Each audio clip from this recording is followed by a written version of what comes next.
Mehriban Aydın Sağ dinleyiciler, Aydın Sağ Mustafa'ları, Halk Aydınlara Kanunlarının ağzaları, tatlı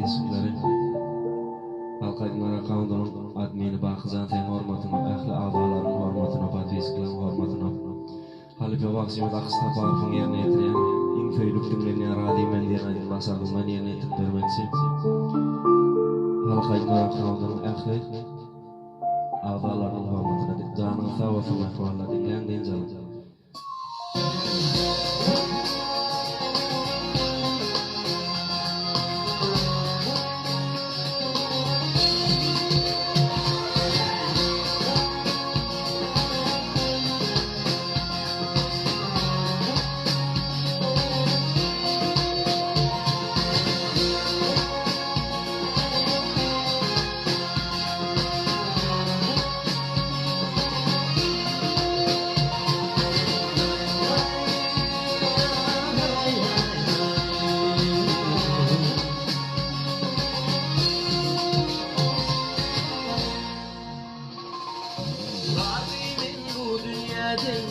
Ömür boyu fikir yedi, diyecek sözüm deyip gittim.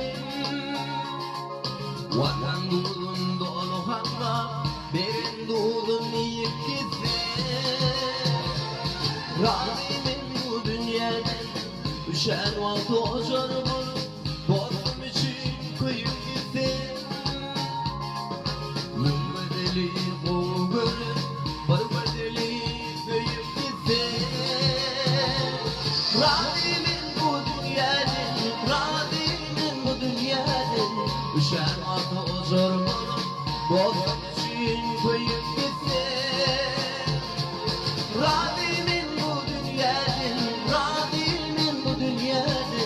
mümedeli bu gönül, barbedeli büyüyüp gittim.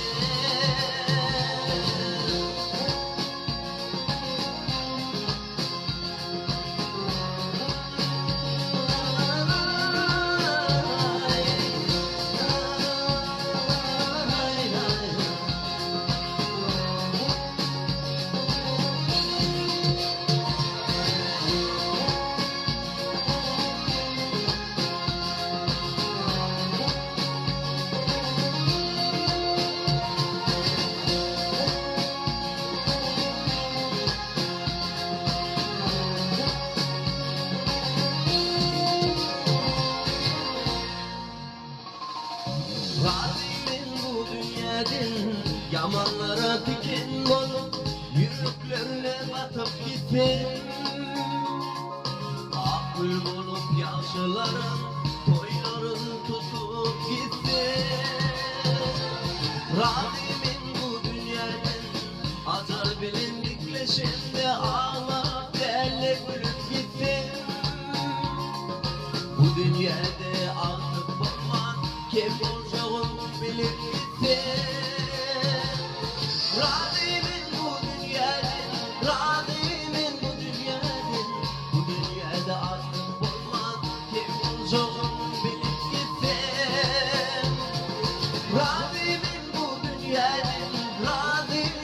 dünyadan, düşen hakkı huzur bulup, dostum için koyup